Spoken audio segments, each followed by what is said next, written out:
ખેડૂતો માટેના સહાય પેકેજની સામે ભાજપમાં જ અસંતોષ છે। અમરેલીમાં નારાજ નેતા ચેતન માલાણીએ રાજીનામું આપ્યું। અમરેલી ભાજપના નેતા ચેતન માલાણીએ રાજીનામું આપી દીધું છે। ચેતન માલાણીએ સહાય પેકેજને ખેડૂતની મશ્કરી ગણાવી। સાબરકુંડલાના પૂર્વ મહામંત્રી એપીએમસીના ડાયરેક્ટર ચેતન માલાણી છે। ખેડૂતો સાથે અન્યાય કર્યાનો સરકાર પર તેમણે આરોપ લગાવ્યો। સરકારશ્રી દ્વારા જે કૃષિ સહાય પેકેજ કે જે ઐતિહાસિક ગણાય છે, તો એ પેકેજ જાહેર કર્યું એમાં થયેલા ખેડૂતો સાથે અન્યાય પ્રતિ વીઘે 3,520, હેક્ટરે 22,000 અને 2 હેક્ટરની મર્યાદા એટલે વધુમાં વધુ 44,000 રૂપિયા આપવાનું નક્કી।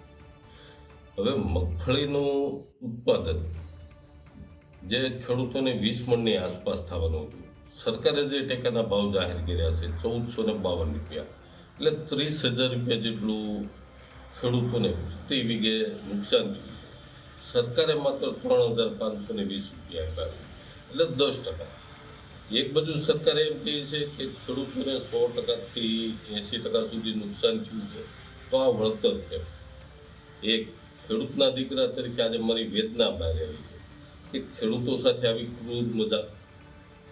આ જ કારણો છે ભારતીય જનતા પાર્ટીના પ્રાથમિક સભ્યપદે અને સક્રિય સભ્યપદે હું રાજીનામું આપું છું।